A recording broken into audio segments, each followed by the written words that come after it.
नमस्कार। भगवत गीता ये सिर्फ एक प्राचीन ग्रंथ नहीं है, बल्कि आज की भागदौड़ भरी जिंदगी की उलझनों को सुलझाने का कह सकते हैं कि एक गाइड है। तो आज हम इसके पहले अध्याय में चलेंगे और देखेंगे कि कैसे एक महान योद्धा का सबसे बड़ा संकट हमारे मुश्किल से मुश्किल फैसलों के लिए एक बहुत ही शक्तिशाली सबक बन सकता है। कभी जिंदगी में ऐसा हुआ है कि किसी ऐसे मोड़ पर आ गए हों जहां कोई भी फैसला लेना नामुमकिन सा लग रहा हो? हाँ, एक ऐसा पल जब लगता है कि हर रास्ता गलत है और दिल और दिमाग के बीच एक जबरदस्त जंग छिड़ी हुई है। तो भगवत गीता की शुरुआत ही एक ऐसे महान योद्धा की कहानी से होती है जो ठीक इसी दुविधा के बीचों बीच खड़ा था। ये दुविधा है अर्जुन की। चलिए चलते हैं कुरुक्षेत्र के युद्ध के मैदान में।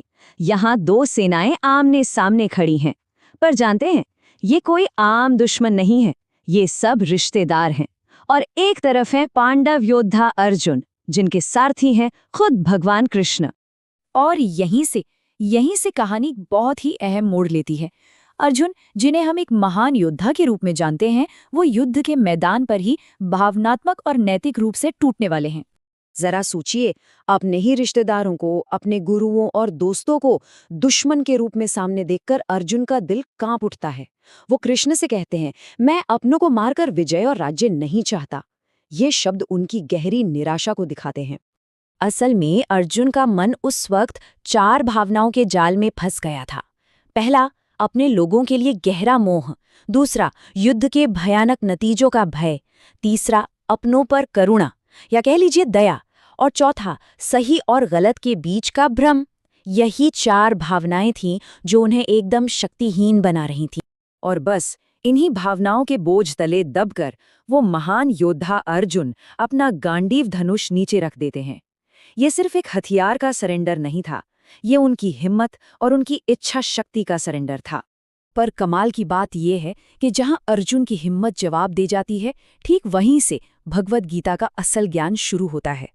चलिए देखते हैं कि इस बड़े संकट से कौन सी गहरी सीख निकल कर आती है। तो कृष्ण की शिक्षाएं यहीं से शुरू होती हैं और इसमें चार बहुत गहरी बातें छिपी हैं। पहली, कि जब हम भावनाओं में बहकर कोई फैसला लेते हैं तो अक्सर सही रास्ते यानी धर्म से भटक जाते हैं। दूसरी, अपनी जिम्मेदारी छोड़कर भाग जाना कोई त्याग नहीं होता, वो तो पलायनवाद होता है। तीसरी बात, ये मानना कि हम असहाय हैं, यही सही मार्गदर्शन पाने का पहला कदम है। और चौथी, एक सच्चा गुरु जैसे कृष्ण, वो फौरन समाधान नहीं देता, वो इंतजार करता है कि शिष्य अपनी पूरी बात, अपनी पूरी समस्या सामने रख दे। अब सवाल ये उठता है कि हजारों साल पुरानी ये बातें हमारे लिए कैसे काम आ सकती हैं। आइए इसे आज की जिंदगी से जोड़कर देखते हैं। देखिए, अर्जुन की दुविधा क्या थी? धर्म के लिए अपनों से लड़ना। और हमारी दुविधाएं, वो भी तो कुछ ऐसी ही होती है ना? मुश्किल करियर चुनना हो, परिवार में कोई बड़ा मतभेद हो, या किसी बड़े मकसद के लिए कोई निजी त्याग करना हो। इन सभी में दिल और दिमाग के बीच वही संघर्ष होता है जो अर्जुन महसूस कर रहे थे।